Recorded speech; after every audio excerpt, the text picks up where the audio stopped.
Now, for session 2, rebalancing the U.S.-China economic relationship, trade, investment, and technology. We have with us Nick Borst from Seafarer Capital Partners. Thank you for being a sponsor. Chad Bowen, David Dollar, Lingling Wei, and moderating this session is our board member, Gary Reichel. Gary.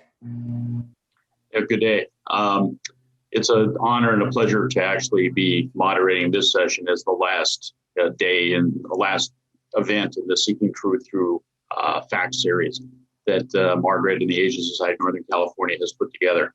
I'm Gary Reichel. I'll be the moderator for the first panel on rebalancing China-U.S. trade, investment, technology relationships. First of all, I'd like to thank Kevin Rudd for his introduction. There's really no one who can boil the ocean of U.S.-China relations and the various implications of them the way that our new president of the Asian Society can do that. So, Kevin, thank you very much. So the second thing I'd like to do is briefly introduce the panelists. And we'll start with Lingling Wei. So Lingling is a very well-known reporter from the Wall Street Journal and also the co-author of Superpower Showdown, which was published this last year. Second, Nick Borst, who is the Vice President and Director of China Research at Seafarer Capital, and also writes the Prevailing Winds blog. Chad Brown, who is a Senior Fellow at the Peterson Institute, authors the Trade Talks podcast. And David Dollar from the Brookings Institute, who's a Senior Fellow, host of the Dollars and Cents podcast, and author this last year of China 2049. So I'd like to invite all of them to join us, and we'll begin the session. As you can see, all the panelists are very well versed or very well in the thick of it on all the major issues affecting China-U.S. trade, investment, technology relationships. Many of the issues that Kevin just highlighted, there are alternatives, but the alternatives actually are going to force us to reframe how the U.S. thinks about itself as well as how we think about the U.S. and China relationships.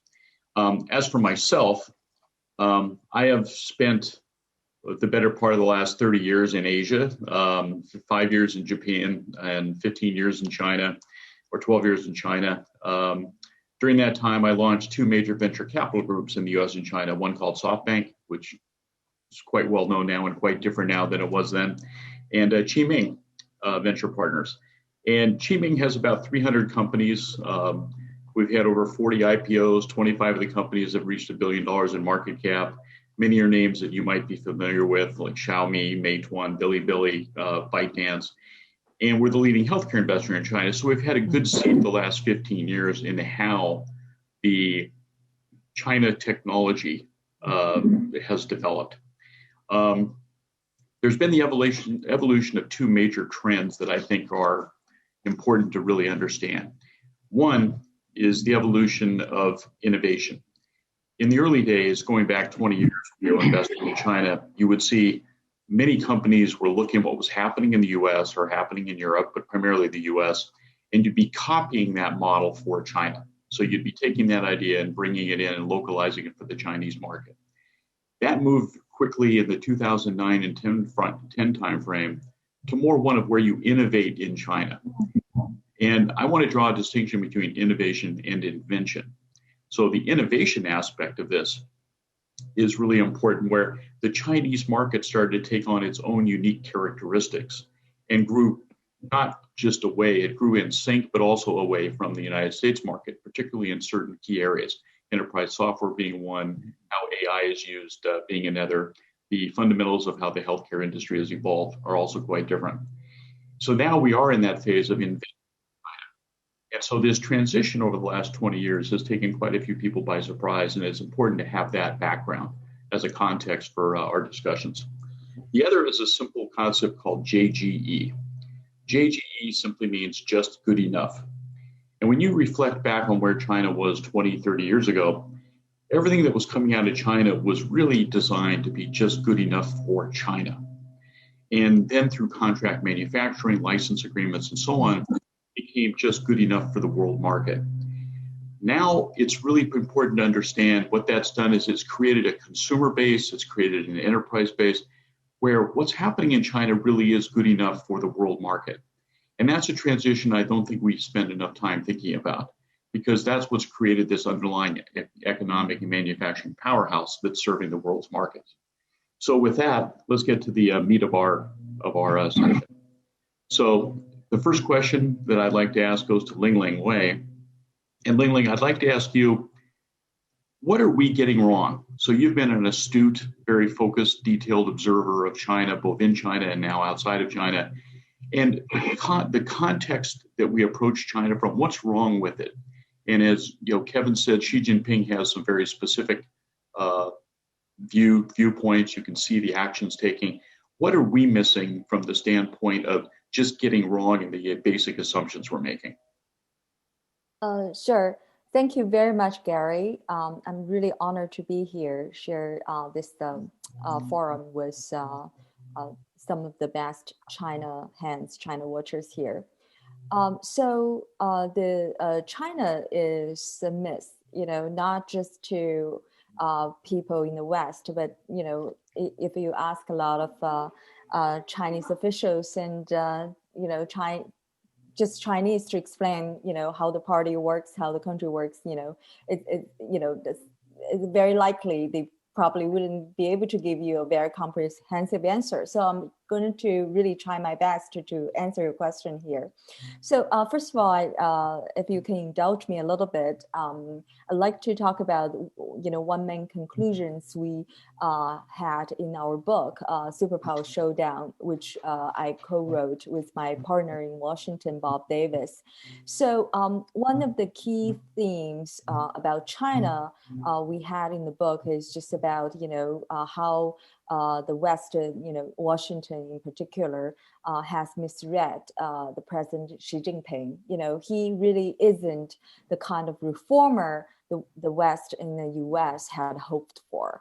So that's one thing. And the other thing is, we really try to explain greater detail in the book how both sides frequently miscalculated their leverage over one another, and not just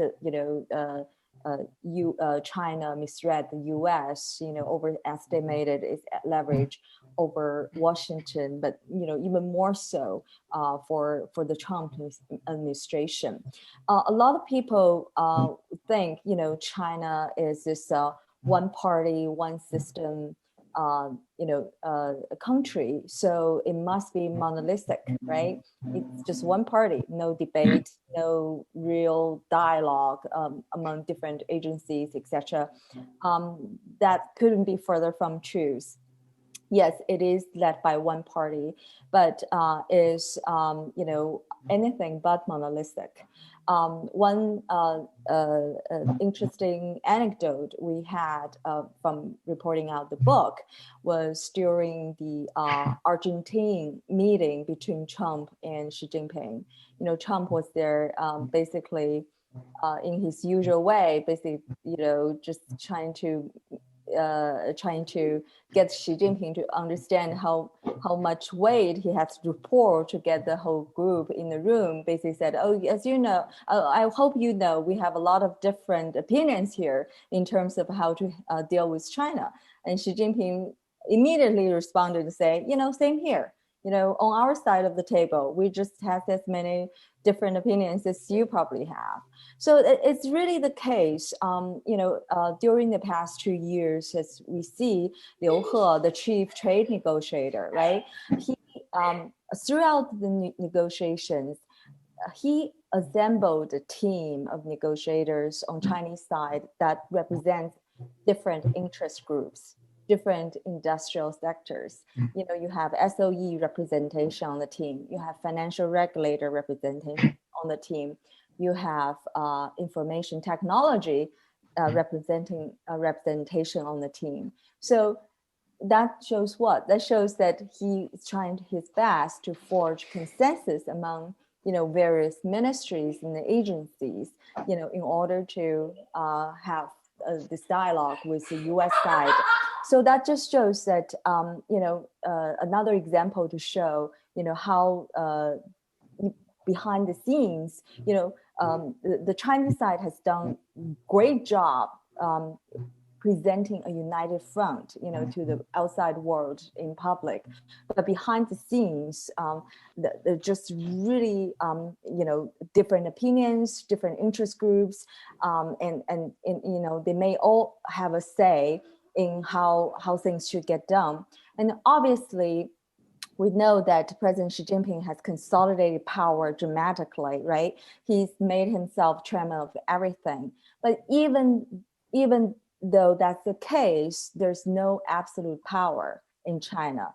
To be able to, keep in power, remain in the office, he has to balance different interest groups as well. It's not just, he can call the shot. He can just,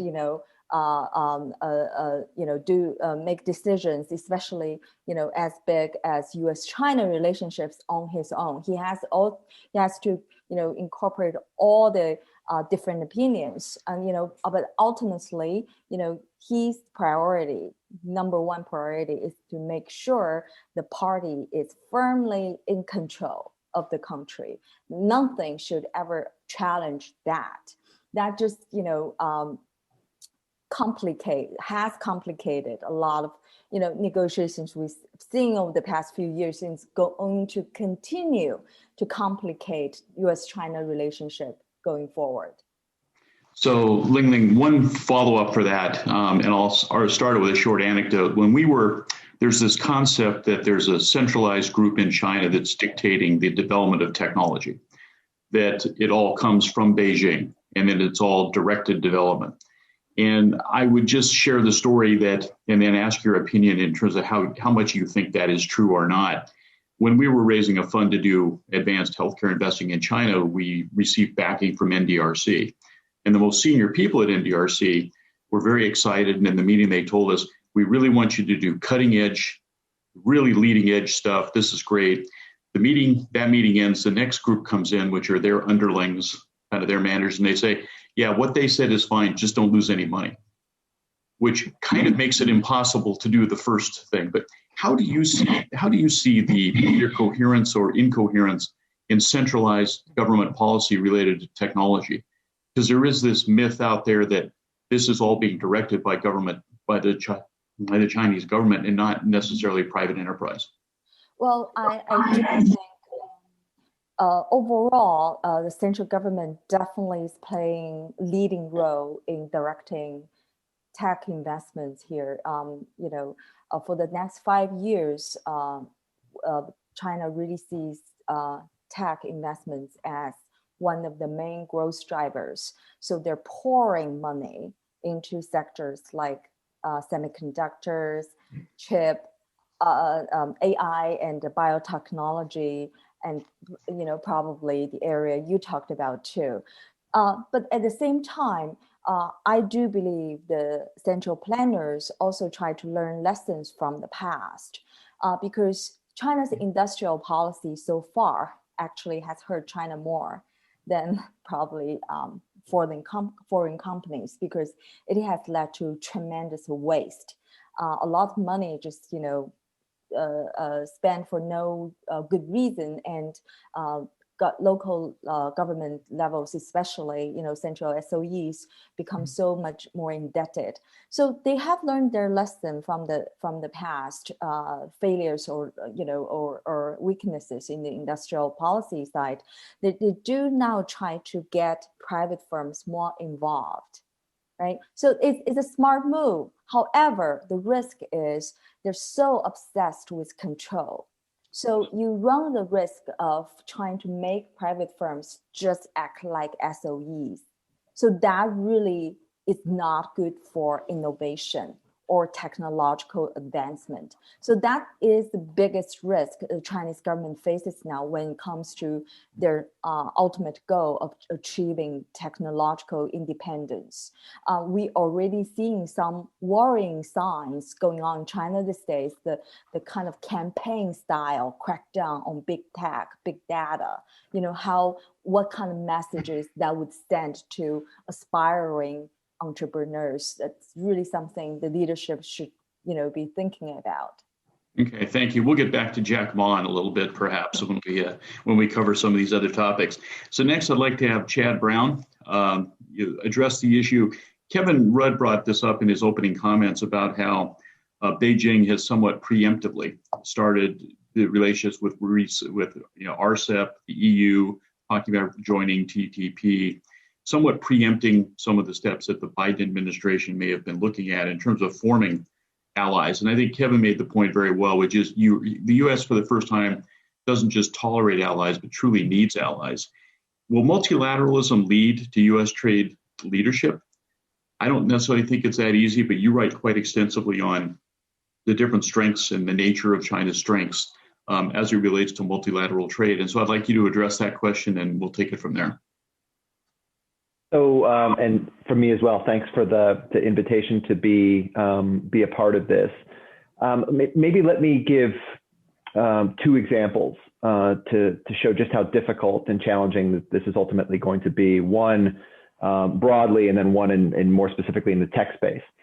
So, yeah, the Europeans, as Kevin indicated, it's kind of somewhat surprisingly right before the end of the year, announced that they were going to have an investment agreement with China.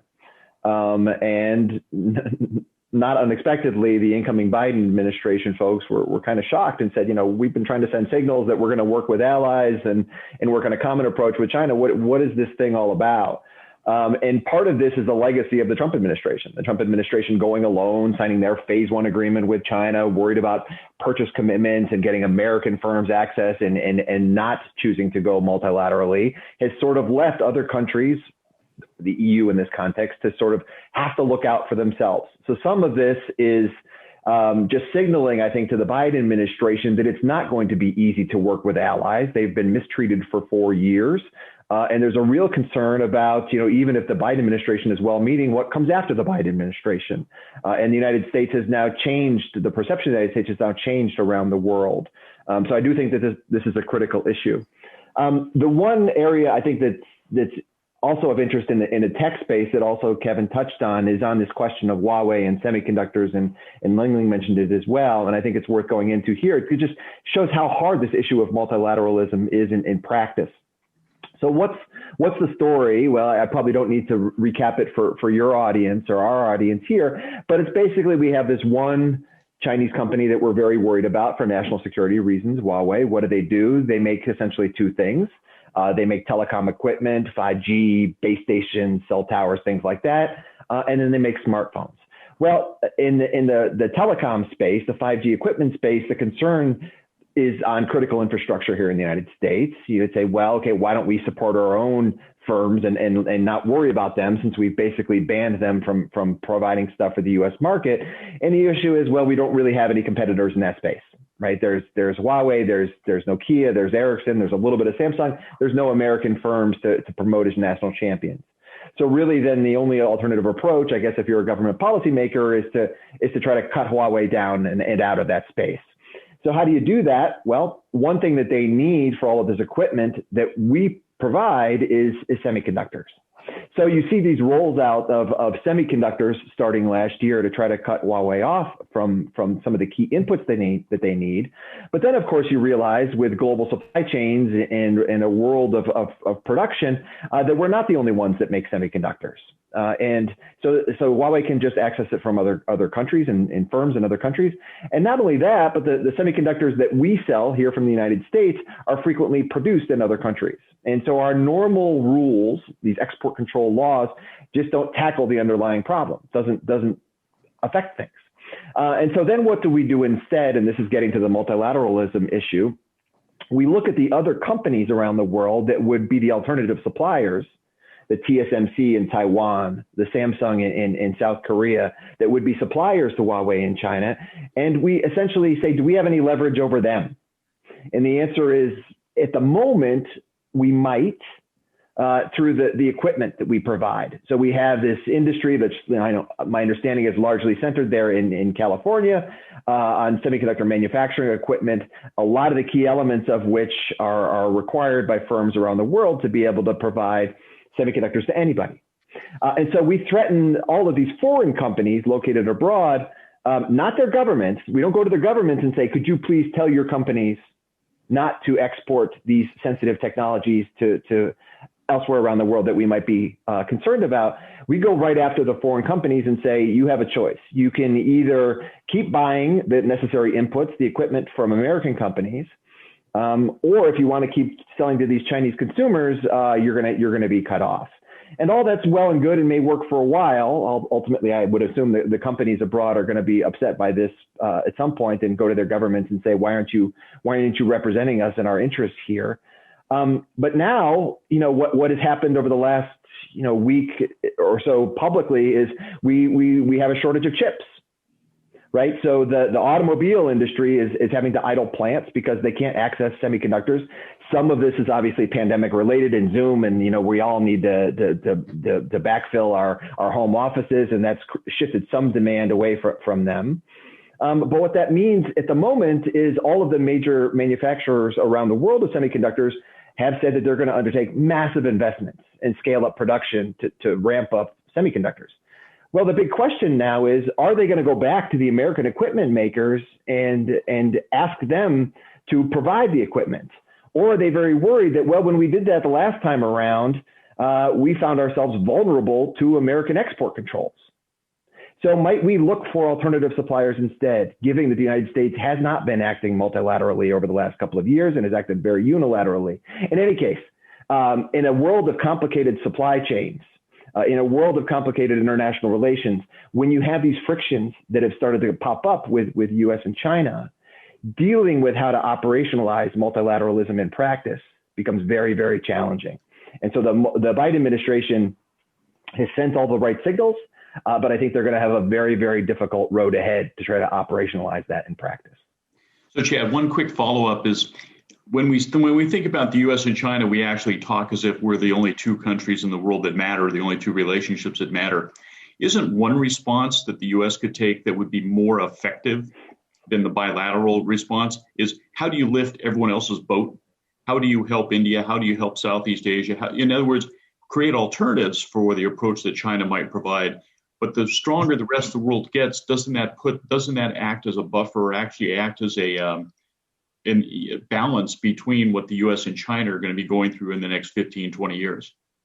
I think that's exactly right. I think the approach of the last 4 years, which was not only, it went beyond that, right? So it was not only we're going to be conflictual with China, but by doing so bilaterally, we're actually creating opportunities for other countries to, get access to the Chinese market. Now that the United States companies are going to have to vacate because of the trade war. So it's now creating disincentives for those countries, at least in the short run, to kind of come to our side, say.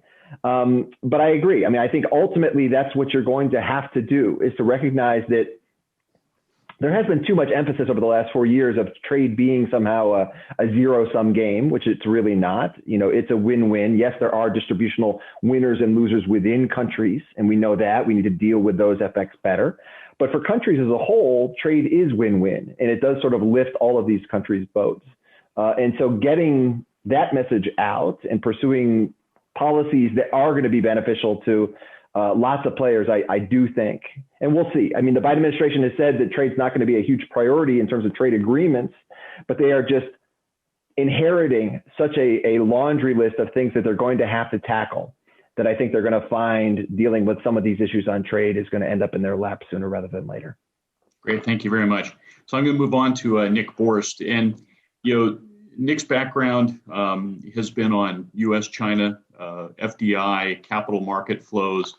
He and both, his work at Seafair and the work that's been done at the Rhodium Group with Dan Rosen has been really instrumental in helping us with better understandings of how that's evolved over the last 15, 20 years.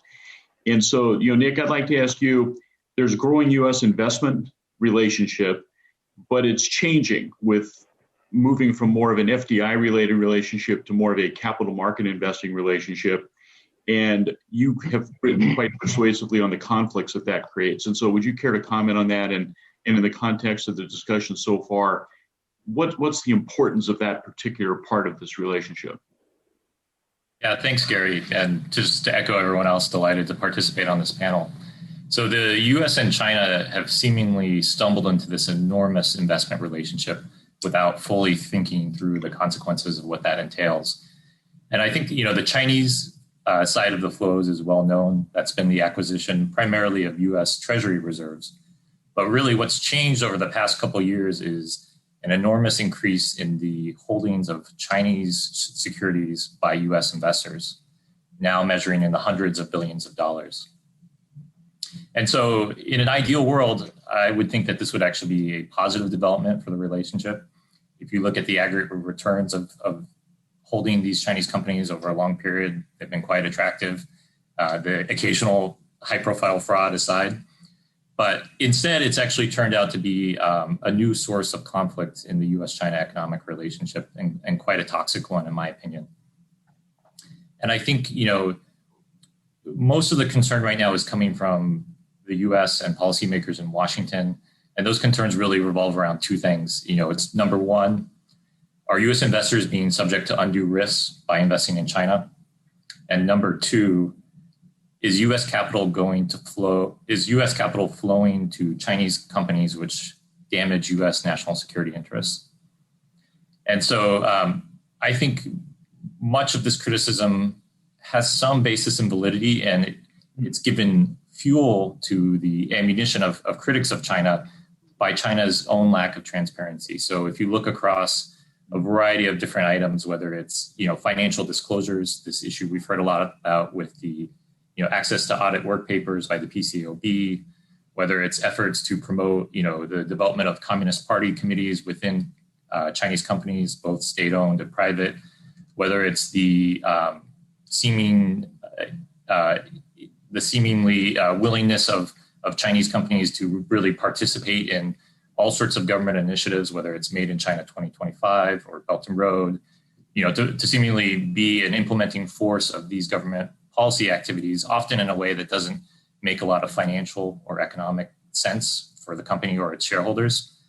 So this has given a lot of fuel to concern and mistrust in the US, and it's led to this really wide variety of economic restrictions we've seen US policymakers move forward with in the past couple of years, whether it's sanctions, export controls, pressure for Chinese companies to delist, investment restrictions through this most recent executive order that we've seen, a really unprecedented range of different tools of economic statecraft that have been directed at Chinese companies.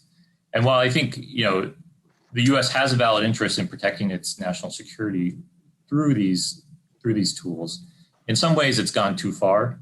And we've seen an instance of painting Chinese companies as a whole with a very broad brush, and not enough work, in my opinion, has really been done to narrow in specifically on, building the case of why a specific company is participating in an activity that is a specific risk to US national security interests.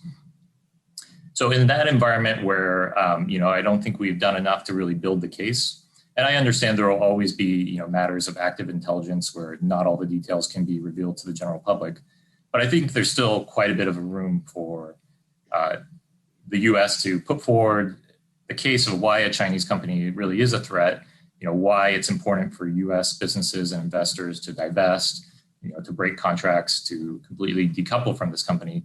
And that's important, not only for building public support here, but also I think heading off some of the backlash to this activity that we see in China, where I think, a popular perception to all these US actions in China is that, it's really a matter of retaliation, punishing China, kind of implemented in a capricious way, more about keeping down China's economic rise and actually addressing true national security threats. So, I think if we see changes both on the Chinese side in terms of addressing real and valid concerns that the US has about transparency and openness of Chinese companies, and at the same time, if we on the American side can commit to, frankly, a system that we would be happy if our own companies were subjected to in a foreign country, and I don't think we're there yet. I think if we can make changes on both sides related to that, we might get to a place where this investment relationship stops being so toxic and can actually prove to be, once again, more of a stabilizing force for the US-China relationship. So Nick, a year ago, you wrote a piece about Huawei and how it should go public so that the transparency in Huawei would actually eliminate a lot of these concerns. Do you really think in today's environment that would help? I mean, if I was Ren and the team at Huawei, I'd be going, all I have to do is go public, raise $30-40 billion, and all my problems will go away. Yeah, so that op-ed I think has a little bit of a satirical aspect to it. It's sort of a modest proposal. Of course, Huawei will have lots of difficulty going public, but in some ways, that's really the point. If a Chinese company wants to be accepted overseas, they need to commit to a higher level of transparency than we've seen. I'm no expert on Huawei, but from what I've read, their ownership structure is quite murky. There's not a lot of clarity on who the actual control party is within that company. And so, part of the process, going public is not the only way to do this, but it does force you to publish your financials, to answer investor questions, to go through all the disclosures that are required of that. And, if a company isn't willing to go through that, then I think there's a legitimate response that, then maybe they can't be trusted with critical parts of infrastructure in a foreign country. Great, thank you. I'm going to move on to David Dollar from the Brookings Institute. And David recently published a book, China 2049. And that was a compendium of many different opinions about the issues facing China over the next 30 years. And what I wanted to ask David to start was, having looked at all of the different combinations of input that you received and published in the book, did that make you more or less positive about China's ability to overcome the challenges that it has? In other words, are you sitting here today saying, actually putting the book together made me realize China's more likely to achieve the, as you say, economic superpower status that it looks like it's headed towards, or that actually some of the more intractable problems are going to materially impede its progress in that direction? Well, first of all, Gary, thank you for including me on the panel. It's a great pleasure to be here. So that work on China 2049, most of the contributors are Chinese economists based at Peking University. And the simple answer to your question is, I would say the work together did make me more optimistic that China would address a lot of its challenges. I liked Ling Ling's early point that we often think of China as a monolith, but in fact, there are lots of different interest groups and there's lots of different opinions. And clearly there's a range of topics where there's no scope for debate in China. I'm not naive about that.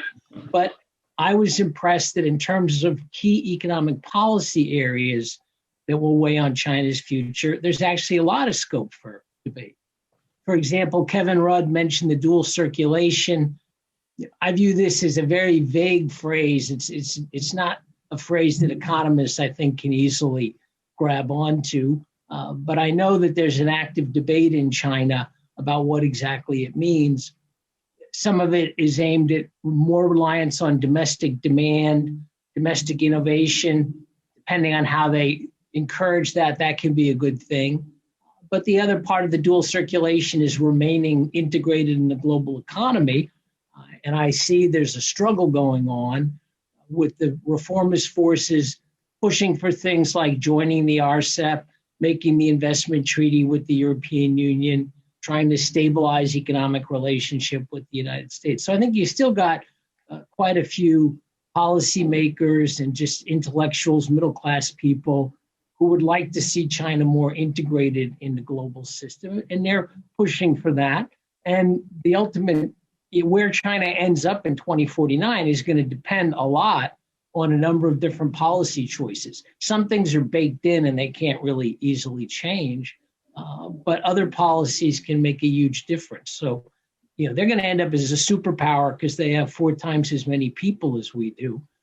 But how far they progress in terms of per capita income, in terms of technological level, in terms of productivity, I feel like the jury's out on all of that. And it would take pretty ambitious reform in a lot of different areas to really get an outstanding outcome by 2049. You and I were trading notes about the issue of debt in developing countries. And part of that has come through BRI, part of it's come through just the normal course of developing country growth. How do you think of that issue in the context of the U.S.-China relationship? I mean, this is a good issue for the U.S. and China to cooperate on. People often cite climate change as a key area where the U.S. and China have to cooperate if the world is going to prevent catastrophic climate change. I would argue that developing country debt is another area where we really have to cooperate. China is the largest official creditor, so China's got a lot of skin in the game. A lot of their clients in Africa, for example, are now facing debt distress, having trouble servicing their debts. They've been hit by the pandemic and the global recession. Meanwhile, the U.S. is still the biggest shareholder in the International Monetary Fund, and we are the leader of the global financial system. And so the only way to really work out things for a lot of developing countries will involve some amount of debt rescheduling from the Chinese side, IMF programs, U.S. support. If we don't work together on this one, then I think we could end up having quite a few ugly crises throughout the developing world. So there are going to be a number of these issues. It's not going to be easy for the U.S. and China to work together, but there are going to be a number of these issues where our common interest should bring us together. We don't have to like each other, but we're going to have to work shoulder to shoulder on some of these global problems. When we were talking earlier in the program, we're talking about the fact that the U.S. now will need its allies. So instead of having allies at convenience, you're going to really need allies and treat them as partners and not just transactional relationships. Which system, from an economic perspective and from your view of the governance issues, which system between the U.S. and China is really better prepared to do that or capable of doing that? Okay, now that's a really tough question. I am a big fan of democracy, and I think it's going to be a huge challenge. I like what Chad was saying. It's going to be a huge challenge for the United States to get our key allies on board with various changes in the global economic system. Now, we need to update the WTO. I think we need to expand the resources of the IMF, including recognizing that China will play a bigger role. So it's going to be very hard, but I think democracies tend to make more stable decisions. The Chinese system, the authoritarian system, it may seem like an advantage that, first of all, Ling Ling reminded us, Xi Jinping, can't really just do anything. He's got to deal with interest groups, but he's got a lot of authority.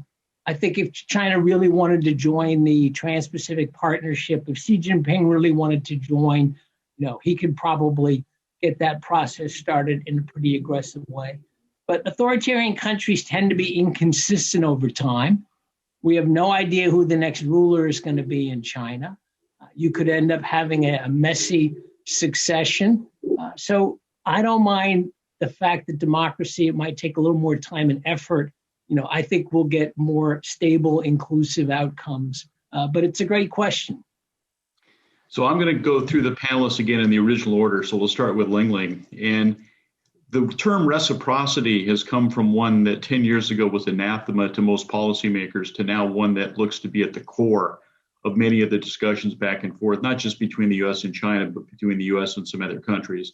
And I guess time will tell how much of that was driven by the last administration and how much of that will be modified with the next administration. But Ling Ling, if you saw the U.S. and China moving into a more reciprocity-based relationship, in other words, so many journalists, picking on you specifically for that, different terms in terms of economics, transparency, stock markets, market access, et cetera. Would that be a productive path for the U.S. and China to go down, or does that lead to a more rapid worsening of the current relationship? Well, we all see how reciprocity, this whole concept, led us to, in the past couple of years, things have become dramatically worse because how the Chinese interpret reciprocity is you throw me a punch, I'm going to punch back. And they punched back every time the U.S. threw them a punch. So things really haven't improved much at all in the past few years. So I don't know what the Biden administration is going to do. Are they going to continue to use this concept going forward? I really do not know. But from the Chinese perspective, I mean, the previous panelists really painted a very good picture about some of the problems in the U.S.-China relationship. A lot of those problems, not just because of China, also stem from the U.S. The underperformance of the on the U.S. side in the past few years, kind of made it look like that China's system really works. Right now, I think it's really amazing that we are now having this debate over which system might work better, like democracy versus authoritarian system, because 10 years ago, it was pretty clear, even for the Chinese people, the US is this shining city up on a hill, right? But now China looks awesome, it looks great. I mean, their economy is rebounding so quickly. But longer term, obviously, a lot of the issues the Trump administration raised about China, this reciprocity issues, like market access, that's the main thing, and the protection of IP, those kind of things. It really works in China's favor longer term, especially in terms of China's economy.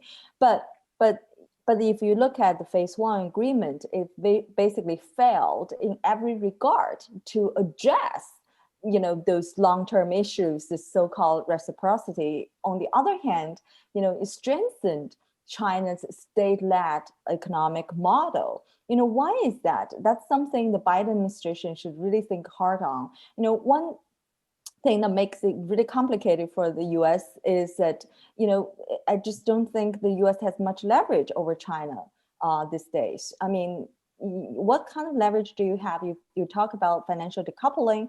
Look at what global investors have done. They poured money into Chinese markets. That probably also has to do that China's stimulus is much modest than the Fed and other global central banks. And you wanted to cut off the technology exports to China, and U.S. chip makers, they're freaking out, right? So I just really think, going forward, as Chad said, U.S. and China wants to have basically a more constructive relationship, not outright hostilities. But it really depends on both. First of all, the U.S. has to adjust its strategy. This kind of pressure tactics really don't work. It really makes things worse. You punch me, I punch back. That's reciprocity in Chinese view. So, let me interject, because I'll move on to Chad in a second. But there are folks that would take a look at China today and not necessarily see a shining city on a hill that is all good and pure. And so I think that the reciprocity, I would generally agree with you. But I want to ask Chad something along this line, which is tied to the reciprocity comment, but it's related to trade. So reciprocity, what Ling was talking about, that tit for tat, you do this, I do that, what that does is diminish trust over time. Is it possible to have a productive trade relationship without trust? Because what you wind up with is, to me, trade always goes way beyond transactions. It's not just about trading one good for another, one service for another. It's something that's much deeper than that. So, Chad, I'd like you to comment on, can you have a robust trade relationship without an underlying system of trust? Yeah, I think that's a key element to it. And, it's trust in the sense of whether we're going to live up to the rules of a trade agreement that we have negotiated and signed with each other. Trust in products, right? One of the biggest concerns now in this national security and critical infrastructure sort of area is the nature of some of the products that are being traded. It's unclear how trustworthy they are, right? So I think this is a very, very important question. Back to the reciprocity one, though, and I find this fascinating. So I'm a trade economist. And for me, reciprocity this is going to be unpopular, I think, but has always been a very, very positive thing. It's taken on a very different meaning over the last couple of years. But reciprocity for trade economists, trade negotiators was a positive. It was, you open up your market to my exporters, I'll sell you more, and reciprocally, I'll open up my market to your exporters and you'll sell me more. And this is the win-win of the benefits of trade. Now, over the last 4 years, the reciprocity has meant I'm going to impose tariffs on you, close down my market to you, and you're going to reciprocally close down your market to me by the same amount. So I think it's just, we have to recognize that that's lose-lose, just like trade is win-win. And so if we think about reciprocity as we each now agree to do something for the other, then there are gains to be made. Now, it may be traditional areas of bundling that maybe haven't been before, right? I think there's a lot of gains in the U.S.-China relationship, whether we're talking about climate, bringing in climate, global pandemic response.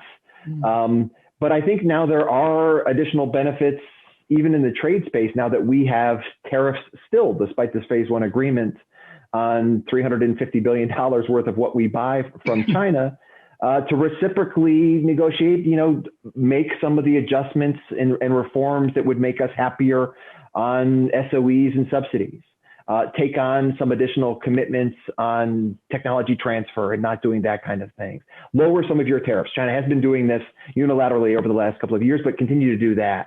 And we, someday, the United States would reciprocally lower our tariffs. Reciprocity, I think, can be harnessed again to actually have a positive role in the U.S.-China relationship and getting us away from how it's been, I think, misused over the last 4 years. Yeah, thank you very much for that. So, Nick, there's a question for you in the Q&A, which I'm welcoming Q&A. I'm trying to manage it as we go through this. But the question is, how do you see the competition between the U.S. and China in development and deployment of intelligence systems? And you've done some work in that particular area, so I'd like you to address that. We'll come back to reciprocity in a minute in a different format, but if you could address that question specifically, it'd be great. Sorry, Gary, can you repeat the question about, is it national intelligence? How do you see the competition in development and deployment of intelligence systems? Like espionage and that sort of thing?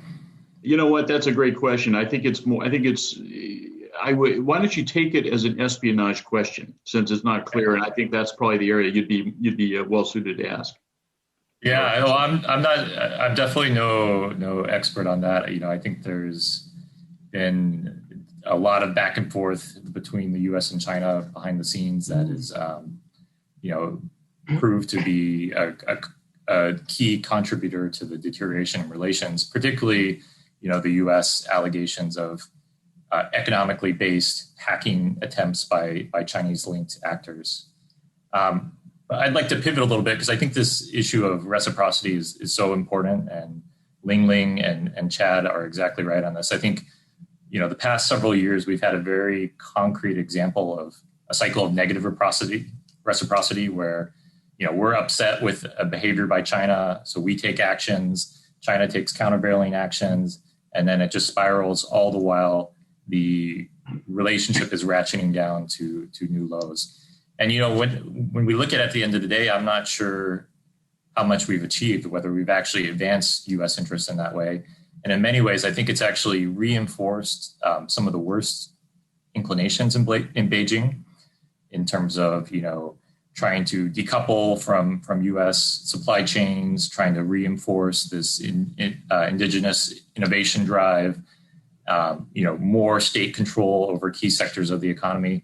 So if the goal of this negative reciprocity was really to push China on a better path, in my opinion, it's been a pretty abject failure at this point. So, echoing what Chad said, I would like us to focus more on a cycle of positive reciprocity where, we are setting standards and treating foreign investment, foreign businesses, not just Chinese businesses, but everyone in the same way that we would like our own businesses to be treated. And that we are going out and building alliances with like-minded partners and allies who share those same values and can commit to those standards. And then we've created these groups that have such enormous economic influence around the global economy that it's really, China, you have to join or be left out of the club. And so I think that's a much more positive, durable way for us to move forward and to, incentivize the best behavior in China rather than, the current negative trend we're on. All right, thank you. So David, so as we're talking about reciprocity, another way I want to take that is we can't block China's rise. I think Bill Burns made some very articulate comments about that over the last few days, nor should, in my opinion, should we actually be trying to block China's rise, but we can shape the way in which it rises or shape the environment in which it rises. How would you think about that from your perspective, at Brookings and in the writings and work that you've done? And then going back to, is reciprocity simply, again, diminishing the trust that you need to establish, not only with China, but with our other allies, such that if we're going to shape that environment, we're going to need to build that trust and build that kind of multilateral system back together?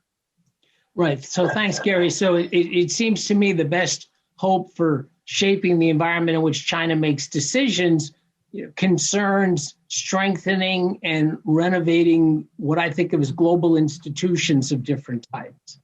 So China has now indicated it'll go carbon neutral, carbon zero by 2060. That's not quite ambitious enough, but that's a good pledge. But that needs to be anchored in an international agreement in the same way U.S. commitment to carbon reduction has to be anchored. So I think on the economic side, we really need to modernize the WTO, the World Bank, and the IMF. And we're stuck in a bad place where, IMF and World Bank in particular are shareholding institutions where the shares change slowly over time based on various rules. And based on those rules, China should now have much more weight in the IMF and the World Bank than it does. And the developed countries as a whole need to have less weight. And there are other important developing countries too. India is underweight, some of the rest of the developing world. So we really need to make those institutions, the governance, reflect the modern world economy.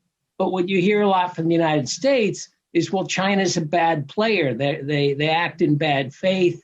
They cheat on the trade side. They're lending money to developing countries in a non-transparent way and causing various debt crises. So we've got this very unfortunate stalemate where in some sense the U.S.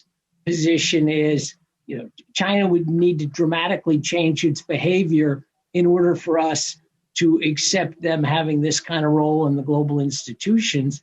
And the Chinese side are looking and saying, well, the fact that you won't give us our fair share in these institutions reflects unwillingness to accept China's rise on any kind of terms. So I think that's a tough one, but I think the U.S. needs to show leadership here. We are still the biggest economy, and we will be, I think, for the next decade. And we're the most technologically advanced country, the military power. So I think we need to show leadership in reforming these institutions, but that one's going to be very tough politically. I just finished an autobiography of Harry Truman, who came into the presidency in April 1945 and faced a god-awful mess around the world and did a remarkable job. And I think, Americans can rise to global challenges, and we need that kind of leadership now. So I'm going to start with you and then go in reverse order, you and then Nick, then Chad, and Ling Ling will get the last word. But one of the things we hear a lot about today is many of the discussions, many of the debates, the disagreements between the U.S. and China are less about China and more about the U.S. and more about where we find ourselves. Either you can call it a lack of confidence, you can call it, as you were mentioning, systems that need to be overhauled. How would you address that? How would you think about it from the standpoint of fixing our own shop? And what would be, because we talked this entire panel about China, but it's about the U.S. and China. What do we need to fix on the U.S. side to make this work going forward? If you take about a minute or two on that, it'd be great. Yeah, I would just say the U.S. has had very disappointing economic results for a couple of decades now. We had the global financial crisis. Now we have this pandemic, and we had stagnation of median wages, even in periods of relatively good growth. So just briefly, I think we have an agenda of domestic reform that includes more infrastructure, family-friendly policies so that parents with children can easily participate in the labor force. We've got some specific geographic issues. I think we really have an agenda of rejuvenation, and I understand that has to be at the center, and it looks like for President Biden, domestic issues will be at the center initially. That's good. But I hope we recognize that that needs to be complemented by the kind of international reform I was just talking about.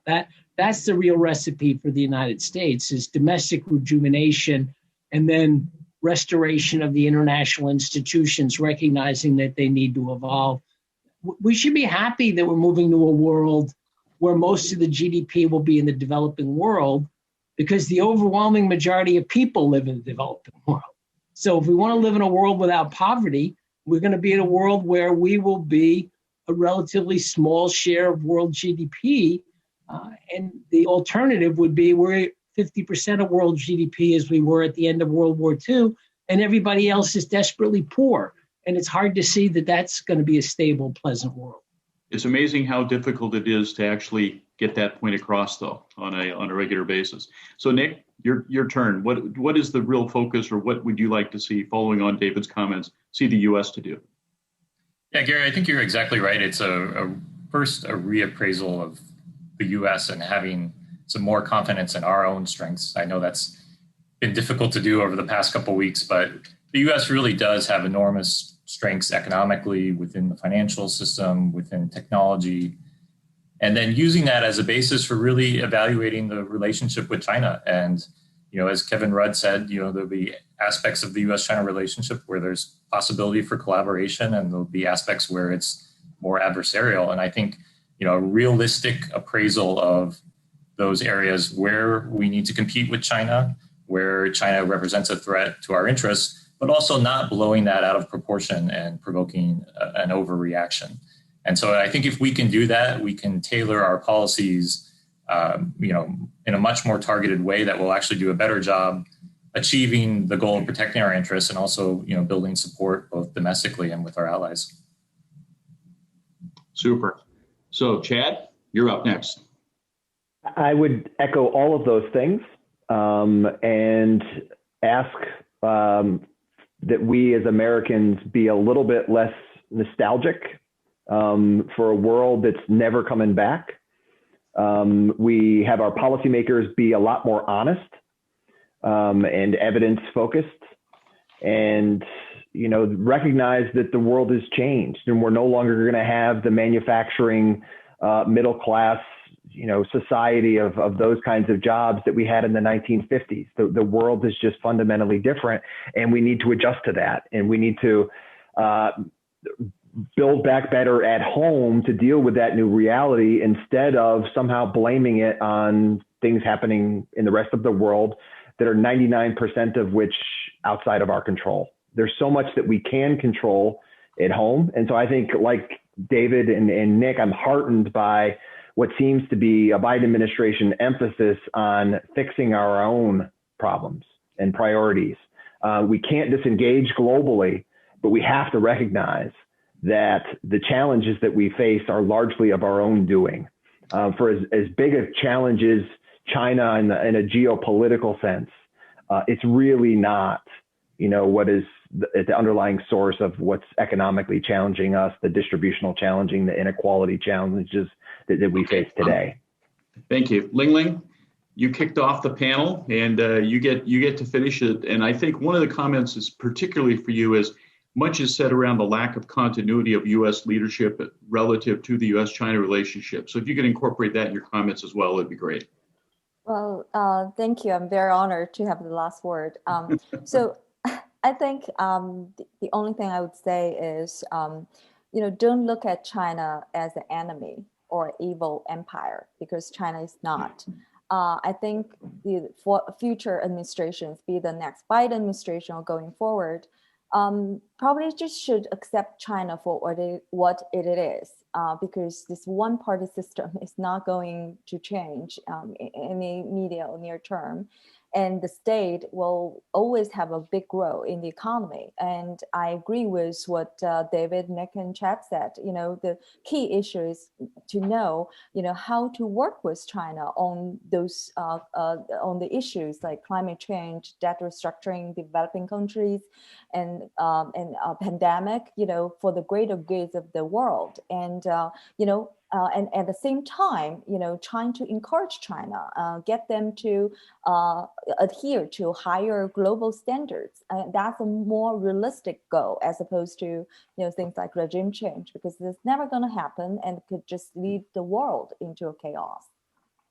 Well, thank you very much for those comments, and thank the panel very much for their time and their energy. So it's a great way to kick off the day. So Margaret, I think it's time for us to turn this back over to you. Thank you, Gary, and thank you to all of our session 2 speakers, some returning and others new. We appreciate all of you. You raised trust. We'll be hearing more about that in our tribute to Secretary George Shultz this afternoon. This program and our work would not be possible without our sponsors. Thank you for supporting this conference to Kenson Ventures, NEA, Magdalene Yum, Blackstone, Chevron, Tencent, and Seafarer. There are more. All of our sponsors are listed on our website and in our program. Thank you.